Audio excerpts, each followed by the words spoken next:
네, 감사합니다. 오늘 하나님께서 저와 여러분들에게 주신 말씀 마태복음 21장 1절에서 11절 말씀이죠. 종려주일은 주님이 메시아임을 보여준 사건입니다 라는 제목으로 말씀 증거할 텐데요. 이 말씀 전해질 때 주의 은혜와 또 은혜와 사랑이 축복이 함께하길 원합니다. 자, 오늘이 종려주일이죠. 그리고 이번 한 주간이 또 고난주간입니다. 이 종려주일은 예수님께서 이제 때가 되매 잡히셔서 십자가에 못 박혀 돌아가시기 위하여 안식 후 첫날, 그러니까 주일날에 나귀를 타고 예루살렘 성으로 들어가실 때 많은 사람들이 나와서 길거리에 옷을 깔고 또 종려나무 가지를 꺾어서 흔들면서 주님을 환영했던, 입성하는 주님을 환영했던 그날을 기억하여 지키기 위해서 정해진 그런 절기입니다. 이런 의미를 생각하시고 여러분들이 종려주일과 고난주간에 뜻있게 보내시기를 부탁을 드립니다.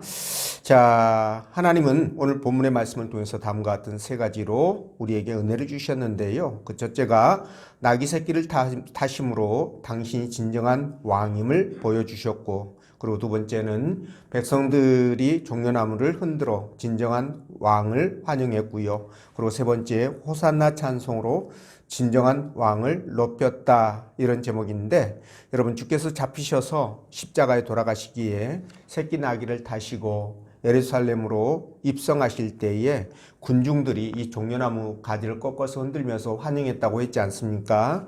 그런데 지금도 매년 이 종려주일이 되면은 그 감람산에서 비탈길에 내려와 가지고 기드론 골짜기를 건너, 그리고 이제 예루살렘 성의 사자문이라는 곳에 이르는 그 길에서 이 종려주일 행사가 이어지고 있다고 합니다.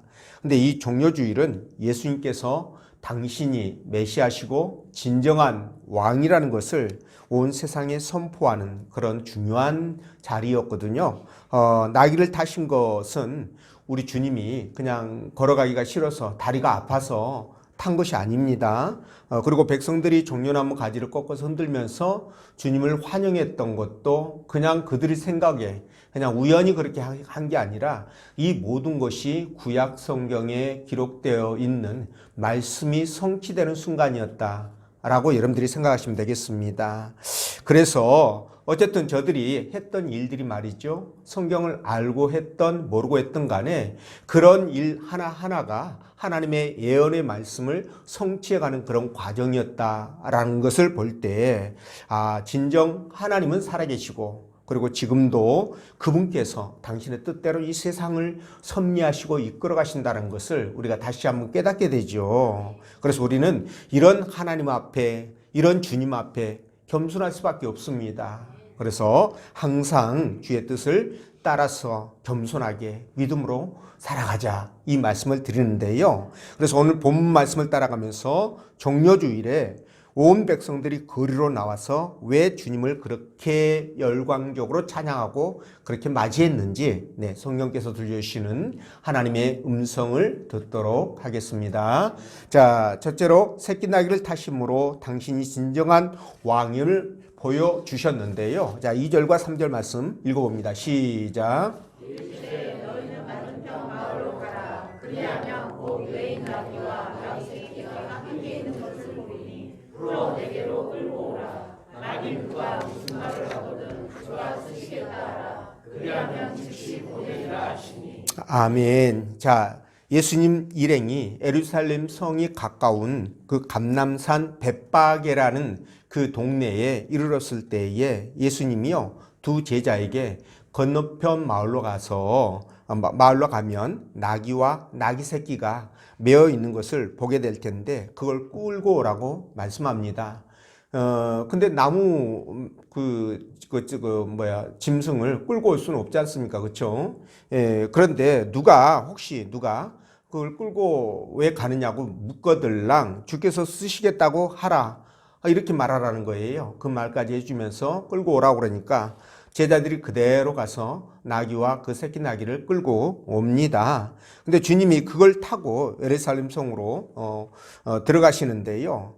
근데 말이죠. 여러분 한번 생각해 보십시오. 주님이 예루살렘 성으로 지금 입성을 하는 정말 그 역사적인 현장에 아주 크고 힘도 센 아주 그런 말을 타고 가지 않고 왜 굳이 힘도 없고 체구도 예수한 나귀를, 그것도 새끼 나귀를 타고 예루살렘 성으로 들어가셨을까? 이 부분인데요. 이렇게 하신 이유가 있습니다. 그건 뭐냐면 바로 우리 주님이 메시아로서 이 세상을 구원하실 구원자로 오셨다라는 것을, 이 세상에 오셨다는 것을 선포하는 그런 의미이기 때문에 그렇게 하신 겁니다.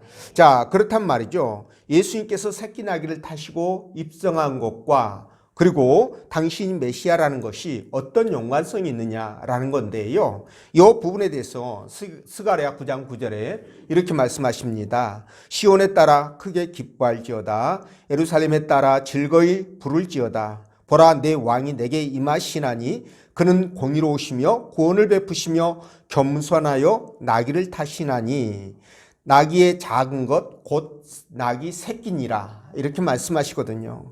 그러니까 지금 4절에서 주님이 이 말씀을 지금 인용하시는데요. 스가랴 9장 9절에 있는 말씀을 인용해서 지금 주님이 새끼 나귀를 타고 예루살렘 성에 들어가게끔 이미 하나님께서 그렇게 세팅을 하셨고, 주님은 그 말씀에 순종해서 새끼 나귀를 타고 들어가셨다는 것을 보여주심으로 말미암아 여기에 스가랴 9장 9절에서 이미 말씀하시는 메시아라는 사실을 지금 분명하게 드러내고 있는 것입니다. 그러니까 주님이 새끼 나귀를 타심으로 메시아라는 것을 드러내는 것이고요. 두 번째는 스가랴 9장 9절에 있는 구약의 말씀을 성취하시는 이 두 가지 일들을 하신 것이에요. 그러니까 우리 주님은요, 놀라우신 분이시죠. 그분은 온 세상 만물을 창조하실 때 하나님과 함께 창조하셨죠. 그리고 이 땅에는 하나님의 아들로, 그분의 뜻을 이루기 위해서 오신 것입니다. 그러니까 이런 주님께서 맘만 먹으면 못하실 것이 없다라는 거죠. 여러분, 말뿐이겠습니까? 타시려고 맘만 먹으면 롤스로이스나 벤틀리나 그죠? 바우마우, 벤츠 이런 거 타려고 하시면 못 타시겠습니까? 충분히 타고도 남지요. 그럼에도 불구하고 왜 굳이 티코를 타셨느냐? 그거는 바로 뭐라고요?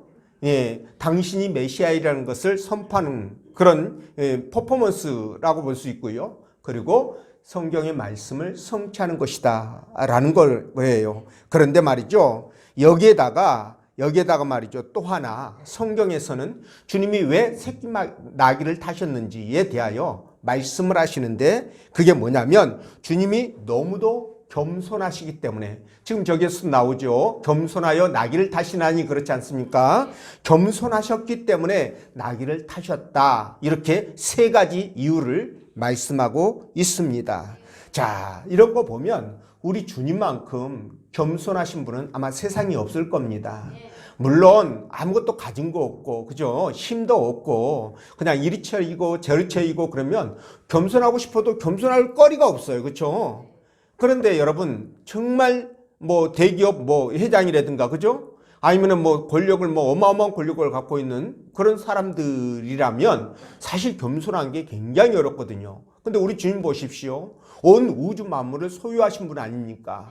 이분이 통치하고 다스리시는 그런 어마어마한 분이 여러분 겸손한다라는 것은 이거 보통 일이 아니에요.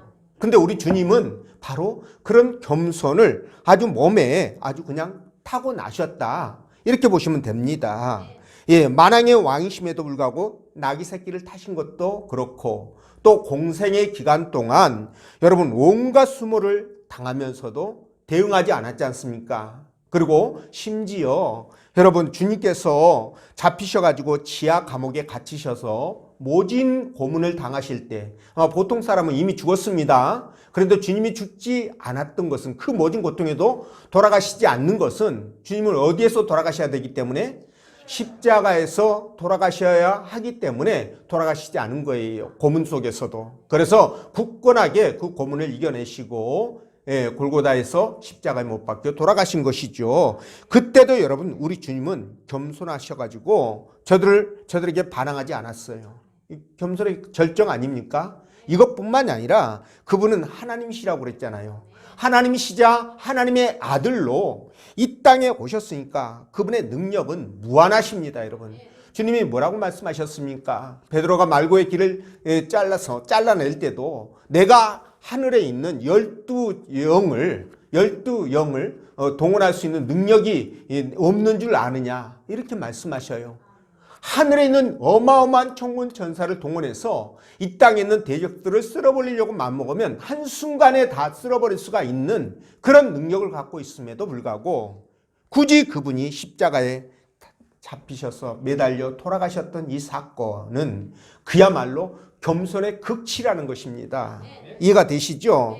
그렇기 때문에 저와 여러분들은 어떻게 해야 되느냐? 우리는 본능적으로 원래 이 육신의 성품을 갖고 있기 때문에 겸손할 줄 몰라요.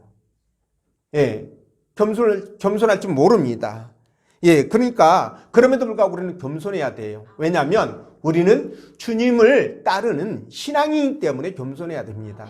만약 내가 신앙생활을 하고 있음에도 불구하고 사람들 앞에서 하나님 앞에서 겸손하지 못한다 라고 생각된다면 여러분들이 신앙을 한번 점검해 볼 필요가 있는 거예요. 그래서 우리는 이렇게 본능적으로 겸손할 줄 모르는 그런 속성을 갖고 있는데 이게 억누르는 것이 바로 신앙인들이 해야 될 부분입니다. 근데 말이죠, 세상 사람들은 어떻게 합니까? 가능한 한 자신을 드러내기 위해서 아주 환장을 하잖아요. 그렇죠? 오죽하면 간종이라는 말이 나오겠습니까? 간종. 그죠? 우리 주님을 본받아서 우리는 정말 겸손해야 됩니다. 이게 바로 우리 신앙인의 정체성이에요. 겸손하지 못한 사람은 신앙인이 아니고요. 겸손한 자만이 신앙인이다. 이렇게 단정적으로 말씀을 드릴 수 있습니다. 아니, 우리 주님이 겸손해가지고 티코를 타셨는데 저와 여러분들이 말이죠, 겸손하지 못해서 아나무인이 되면 되겠습니까? 이건 있을 수 없는 거예요. 우리 주님은요, 새끼나귀를 타시고도 전혀 부끄러워하지 않으셨습니다. 그렇기 때문에 죽음의 공포를 이겨내시고 십자가에 당신을 기꺼이 내어주셨던 것이죠. 이런 주님을 보고도 우리는 교만한다고 한다면 우리는 인생의 실패자가 될 수밖에 없어요. 이해가 되시죠? 그래서 예수님께서 새끼나귀를 타심으로 이렇게 스가랴 9장 9절의 말씀을 이루셨는데 요한복음 12장 16절에요. 어떻게 말씀이 기록됐냐면 제자들은 처음에 이 일을 깨닫지 못하였다가 예수께서 영광을 얻으신 후에야, 이 영광을 얻으셨다라는 것은 죽으셨다가 부활하시고 승천하신 것을 말씀합니다. 이것이 예수에 대하여 기록된 것임과 사람들이 예수께 이같이 한 것임이 생각났더라. 그때야 비로소 예수님의 말씀이 깨달아졌다. 이런 말씀을 볼 때 제자들도 사실 예수님이 이런 놀라운 그 의미를 갖고 새끼나귀를 탔다는 것을 알지 못했다. 이걸 우리가 이제 알게 되는 거죠. 자, 제자들도 몰랐던 이 말씀의 의미를 저와 여러분들은 지금 아시게 됐잖아요. 그렇죠? 이게 얼마나 큰 은혜고 축복입니까, 여러분? 말씀의 의미를 깨닫는다는 것은 정말 큰 복이에요. 그래서 옛날 성인들은 이 말씀, 자기가 정말 궁금해하고 알고 싶어하고 해결하지 못해서 끙끙 앓고 있었던 어떤 주제가 해결되면요, 누가 알려주던 어쨌든 간에 해결되면 그걸로 인해서 목숨을 바칠 만큼 그렇게 이 지적 욕구에 대한 갈급함이 심했었다. 아주 충만했다. 이렇게도 볼 수 있는 거예요. 그러니까 저와 여러분들은 여러분들이 앉아서 말씀을 들음으로 말미암아 이 귀한 진리를 깨닫게 된다는 것은 그야말로 축복 중에 축복이다. 여러분들은 목숨을 내버리지 않아도 얻게 되잖아요. 자동적으로. 그렇죠? 하나님의 은혜다. 이렇게 말씀을 드리게 되는데요. 여러분, 어쨌든 주께서 나귀를 타셨다는 것은 당신이 이 세상을 구원할 누구다? 구원자다. 메시아이다. 이것을 온 세상에 선포하는 그런 자리였다 라는 것을 밝혀둡니다. 자, 그러니까 아마 이 부분에 대해서 당시에도요, 분명 성경에 그것이 언급이 되지는 않았다 할지라도 성경을 깊이 연구하는 그런 사람들이 분명 있었을 거예요. 그러면서 하나님 앞에 긴밀하게 교제를 하면서 하나님의 은혜 안에서 살아가는 사람들이 있었을 거예요. 아마 그런 사람들은 스가랴 9장 9절 말씀을 읽었을 것이고, 그리고 그 말씀의 의미를 알면서 주님의 그 모습을 보면서 대비를 시켰을 거 아니겠습니까? 그래서 주님이 메시아로 이 땅에 오셨구나, 우리를 구원하기 위해서 구원자로 오셨구나 라는 것을 아마 분명 깨달았을 거라 저는 그렇게 믿습니다. 자, 어쨌든 간에 이렇게 주님은요, 이 세상에 이렇게 오셔서 정말 초라하게, 그러니까 이 초림의 주님은 그런 모습이에요. 정말 겸손한 모습으로 이 세상에서 핍박받고, 그죠? 복음을 증거하기 위해서 당신의 목숨까지도 바치는 그런 모습으로 오셨지만, 이제 우리 주님이 다시 이 땅에 오시는 그 재림의 주님은요, 이런 모습과는 180도 다릅니다. 예. 초림은 구원자로 오셨지만 재림은 어떻게 오시느냐? 심판의 주로 오신다는 거예요. 그래서 그분이 오실 때 뭘 타고 오십니까? 새끼나귀 타고 오십니까?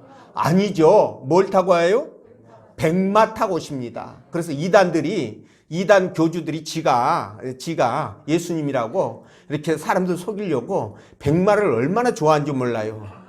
예, 북한의 김정일도 백마를 아주 잘 잡죠. 예.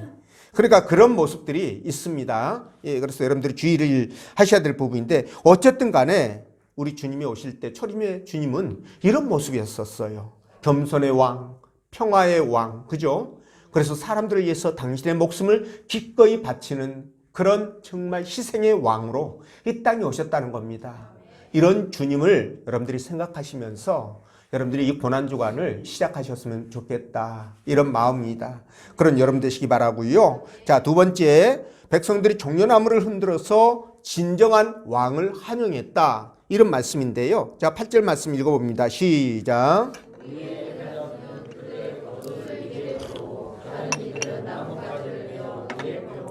아멘. 자, 예수님이 새끼나귀를 타시고 예루살렘에 입성하자 사람들이 난리가 났죠.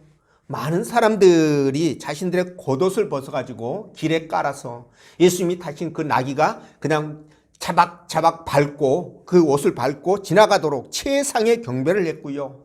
그리고 말씀드린 것처럼 종려나무 가지를 꺾어서 흔들면서 정말 왕이나 개선장군이 입성할 때처럼 그렇게 화려하지는 않지만 그래도 백성들은 진심으로 주님의 입성을 환영하고 있었던 것입니다. 자, 그때 분위기가 어땠느냐? 그게 바로 8절과 9절에 나오는데요. 예, 뭐라고 나오는지 제가 한번 여러분들에게 확인시켜 드립니다. 무리의 대다수는 그들의 겉옷을 길에 펴고 다른 이들은 나뭇가지를 베어 길에 펴고 앞에서 가고 뒤에서 따르는 무리가 소리 높여 외치되, 지금 그 모습들이 그려지죠. 지금 그림으로. 예, 호산나 다윗의 자손이여 찬송하리로다. 주의 이름으로 오시는 이여 가장 높은 곳에서 호산나 하더라. 자, 여기서 다윗의 자손이라고 하는 말과 주의 이름으로 오시는 이여라고 하는 말은 곧 무엇을 의미하느냐? 메시아를 의미합니다. 구약에서 이스라엘 백성들이 그토록 기다렸던 그 메시아가 이렇게 오시는데 이 모습을 그들이 지금 재현하고 있는 거예요. 기가 막히지 않습니까, 여러분? 그러니까 성경에서 예언된 말씀이 수천 년의 시간을 흘러도 그 말씀이 변질되지 않고 그대로 시간을 따라 성취되고 있는 것들을 우리가 보지 않아요. 이런 걸 보면서 성경이 하나님의 말씀이라는 것을 우리가 확신하는 것이고요. 그리고 하나님이 살아계셔서 역사와 그리고 각 개개인의 생사복을 주관해 가신다는 것을 우리가 깨닫는 거예요. 이런 것에서도. 이해가 되시죠? 우리가 우리가 말씀을 들으면서 얼마나 많은 곳에서 이렇게 말씀들이 성취되어 가는 것들을 우리가 확인합니까? 그러니까 우리는 뭡니까? 아버지 앞에 더 겸손해질 수밖에 없고, 그분의 은혜를 사모할 수밖에 없고, 주님 앞에 가는 그날까지 그분과 함께 살아가기 위해서 힘쓰고 애쓸 수밖에 없다라는 겁니다. 자, 근데 종려나무는 뭘 의미하길래 그걸 꺾어서 흔들었을까? 뭐 감람나무도 있고 포도나무도 있고 그렇잖아요. 왜 종려나무일까? 이 종려나무가요, 번영과 승리를 상징한답니다. 그러니까 이 종려나무를 흔드는 것은 그렇게 새끼 나귀를 타고 입성하시는 그 진정한 왕에 대해서 백성들이 환호하고 환영하는 그런 모습을 표현한 것이잖아요. 예, 지금도 예루살렘에는요, 그 매년 이렇게 그 주님의 부활절이 되면은요, 약 한 270만 명의 디아스포라들이 몰려든답니다. 그러니까 그 이스라엘에는 뭐 발 디딜 틈이 없겠죠. 예, 그런데 그때 당시에도 수많은 이런 절기들이 되면은요, 디아스포라들이 몰려오지 않습니까? 그러면은 얼마나 많은 사람들이 여기에 운집을 했겠습니까? 그 사람들이 지금 환영을 하면서 이렇게 그 주님 앞에 그 자기들의 마음을 이렇게 드렸는데, 근데 말이죠, 이 무리 가운데가 이 무리들 전체가 그런 건 아니었던 거예요. 그러니까 각자 이해관계에 따라서 예수님의 입성에 대해서 마음이 굉장히 복잡하고 심란한 사람도 있었을 것이다. 특히나 로마 당국 있죠. 로마 총독을 비롯해서 밀란이 일어날까봐. 그리고 유대 종교 지도자들은요, 정말 그 사태 추이를 뭐 지켜보면서 굉장히 긴장했을 것으로 그렇게 판단을 합니다. 네. 그리고 또 예수님을 환영하러 모인 군중들 가운데서는요, 단지 예수님을 메시아로 받아들이면서 환영하기 위함보다는 예수님을 보고 그리고 또 예수님에게 어떤 유익을 얻을 수 있지 않을까, 이런 기대감으로 모인 사람도 있었던 거예요. 요한복음 12장 9절 보면 유대인의 큰 무리가 예수께서 여기 계신 줄을 알고 오니 이는 예수만 보기 위함이 아니요 죽은 자 가운데서 살리신 나사로도 보려 함이로라, 이렇게 말씀하거든요. 그러니까 주님이 어떤 분인지, 왜 이 땅에 오셨는지, 저분이 왜 새끼 나귀를 탔는지 이런 거 생각하지 않고요, 그냥 뭡니까? 예수님께 뭘 얻으려고 하거나 또 예수님을 한번 보려고 하거나 이런 마음으로, 원숭이입니까? 동물원에? 예, 그런 마음으로 이들이 왔다는 거죠. 이런 것들은 옳지 않습니다. 그리고 또 한편으로는 예수님이 자기들을 그 노마에서부터 해방을 시켜가지고 독립국가로 세워줄 무슨 뭐 독립투사 같은 그런 마음을 가지고 예수님을 대하기 위해서 나왔다는 거죠.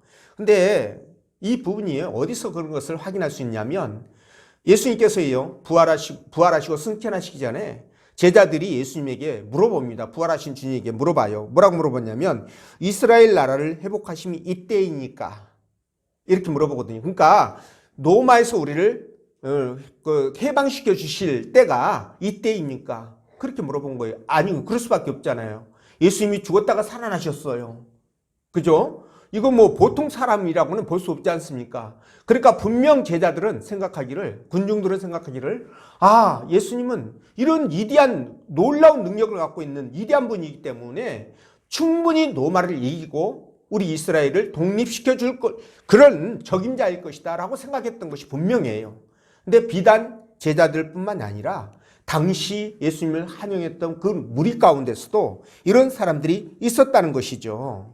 자, 이런 마음으로 예수님을 환영해서는 안 되잖아요. 그러니까 환영의 목적이 다르면 안 되는 겁니다. 그렇죠? 여러분들이 교회 나오는 목적도 마찬가지입니다. 우리 교회는 뭐 규모가 작으니까 뭐 교회 안에서 무슨 뭐 사업을 하거나 어떤 이익을 취하거나 그럴 만한 구석이 하나도 없어서 여러분들은 우리 교회 나오는 것은 순수한 마음으로 정말 주님을 사랑하는 마음으로 나왔다는 것을 하나님도 인정하실 거예요.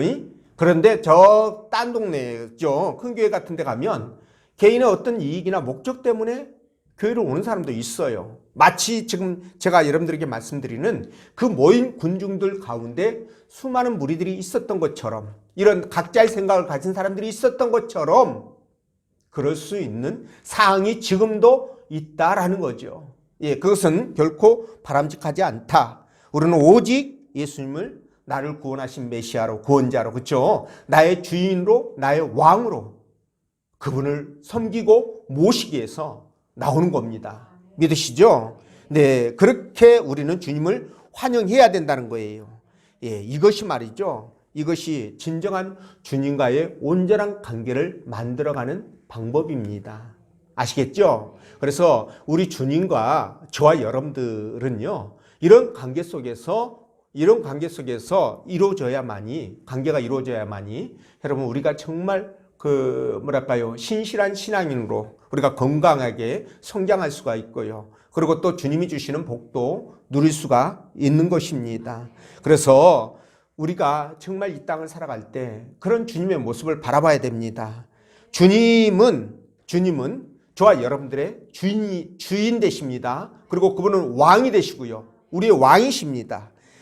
그리고 그분은 나의 생사여탈권은 물론이거니와 그리고 생사하복을 주관하는 복과 화를 주관하는 그런 분이라는 것을 정말 믿는다면 우리는 달라질 수밖에 없겠죠. 그래서 저와 여러분들은요, 주는 그리스도시요 살아계신 하나님의 아들이니이다 라는 베드로의 고백처럼 그 고백이 바로 저와 여러분들의 고백이 되어야 될 줄로 믿습니다. 그런 여러분 되시길 바라고요. 자, 세 번째, 호산나 찬송으로 진정한 왕을 높였다. 이렇게 말씀하는데 9절 읽어봅니다. 시작.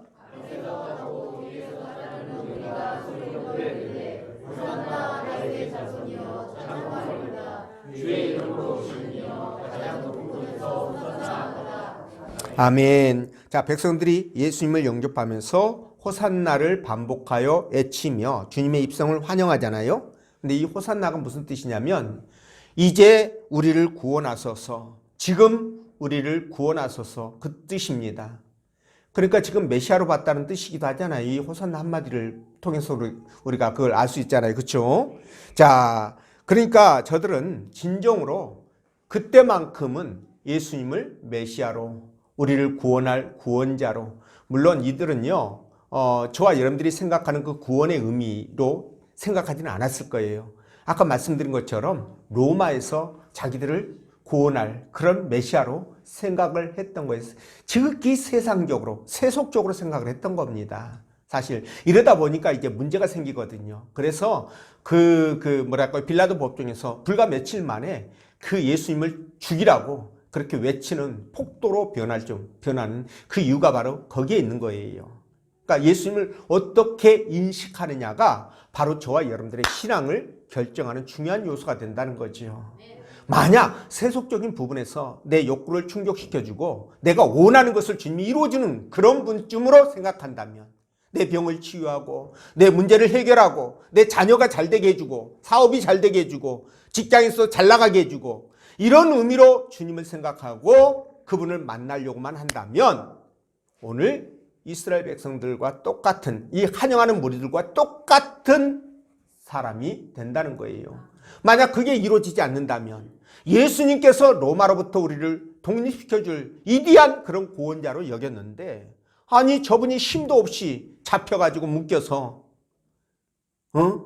사람 앞에서, 빌라도 앞에서 또는 가야바 앞에서 저렇게 비참하게 있는 모습을 보면서 저 사람이 과연 우리가 믿었던 구원자인가, 메시아인가, 저가 우리를 구원할 수 있는 능력 있는 자인가, 이것에 대해서 회의감을 느끼게 되는 그 순간 그들은 예수님에게 돌을 던지고 말았던 것이죠.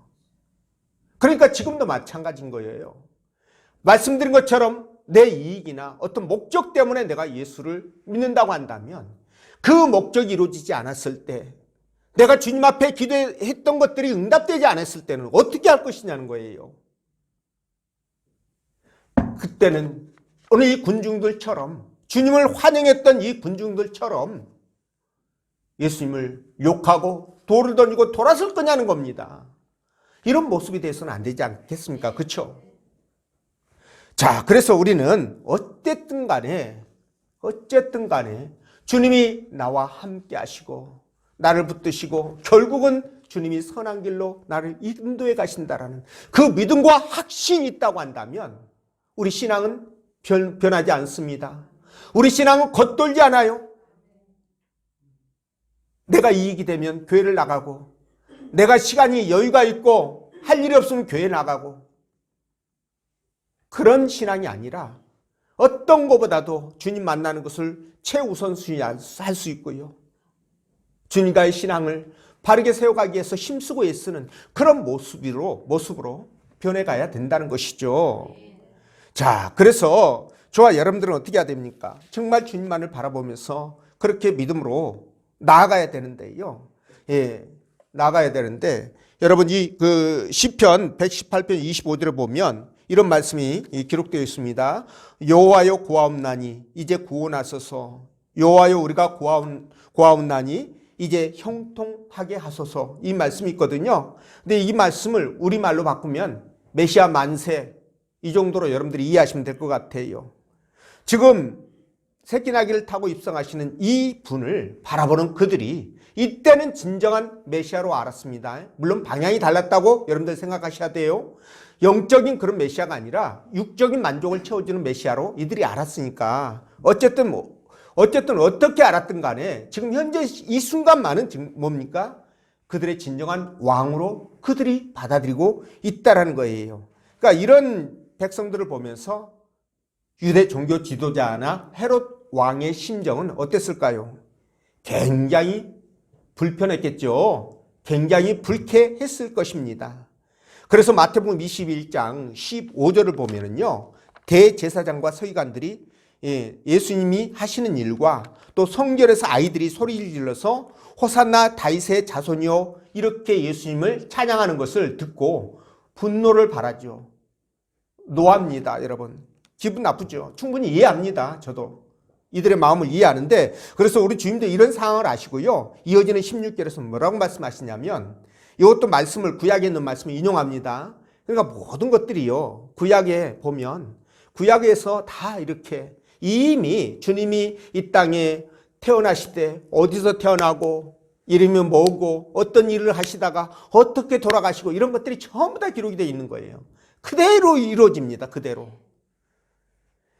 그래서 이 시편 마태복음 21장 16절이요. 시편 8편 2절에 나와 있는 말씀을 인용해 가지고 어린 아기와 젖먹이들의 입에서 나오는 찬미를 온전하게 하셨나이다 함을 너희가 읽어본 일이 없느냐 이렇게 말하는 거예요. 그러니까 지금 아이들이 나를 그렇게 높이고 찬양하는 것이 이미 시편 8편 2절에 기록되어 있는 거 너희들 못 읽어봤냐 이거예요. 그러니까 너희들이 지금 잘못하고 있는 거야. 성경을 똑바로 알지 못하고 너희들이 잘못하는 거야. 이렇게 책망하는 거죠. 그러면서 저들의 입을 막았는데요. 여러분, 이렇게 백성들과 아이들이 주님을 찬양하는 것은 당연한 겁니다. 당연한 거예요. 자, 그래서 말이죠. 저와 여러분들이 신앙생활을 해나가는 과정 속에서 정말 주님을 찬양하되 그 목적을 분명히 해서 찬양을 하자. 이 말씀을 드립니다. 여러분, 주님의 제자였던 가룟 유다가 은 30에 예수님을 팔아버리지 않습니까? 그렇죠? 그리고 수제자의 대우를 받으면서 정말 주님 앞에서 열심으로 주님을 섬기면서 주님이 죽으면 나도 같이 죽겠다고 다짐했던 이 베드로가 말이죠. 가야바의 뜰에서 예수님이 잡혀가지고 고문당하는 것을, 혹독한 고문당하는 것을 보면서 질려가지고 겁이 나가지고 주님을 3번이나 부인했던 그 일 있지 않습니까? 그렇죠? 예. 그리고 사랑의 사도라고 불리우는 이 사도 요한 아시죠? 이분도 말이죠. 이 사마리아에서 사람들이, 동네 사람들이 자기들을 배척하는 것을 보면서 뭐라고 그랬냐면 주님 앞에, 주님, 하늘에서 불을 내려가지고 저들을 싹 태워버리죠. 이렇게 했던 사도 요한도 있었습니다. 그러나 여러분, 우리도 살다 보면은 사도 요한처럼 혈기가 왕성해가지고요, 만용을 부릴 수도 있고 베드로처럼 두려워가지고 주님을 부인할 수도 있습니다. 그러나 여러분, 오늘 이렇게 이 군중들처럼 주님을 그토록 환영하고 그렇게 주님을 찬양했던 그들이 말이죠, 불과 며칠 만에 그 뜨거운 환영을 배신으로 바꾼다거나, 그죠? 그리고 이 가룟 유다처럼 주님을 팔아버리는 그런 배교의 일만은 해서는 안 된다는 거예요. 우리 연약해서 베드로처럼 그렇게 순간적으로 부인할 수 있고요.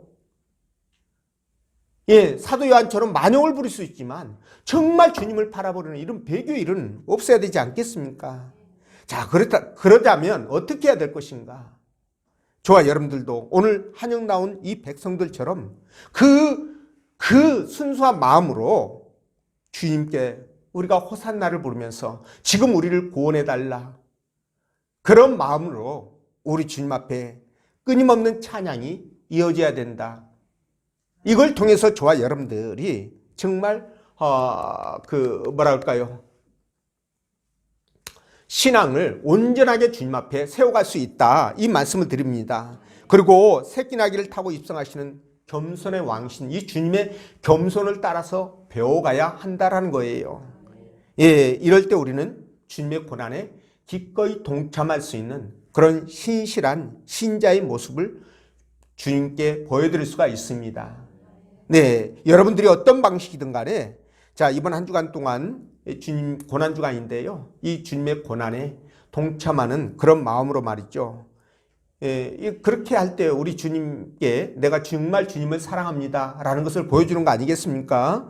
예, 그런 마음을 한번 표현해 보시기 바랍니다. 그래서 이번 종료주일과 그리고 이 고난주간이 여러분들에게 정말 그 감사의 시간이 되고 또 주님 앞에 정말 헌신을 다짐하면서 다시 한번 내 신앙을 바르게 세워가야 되겠다라는 그런 시간이 되길 원합니다.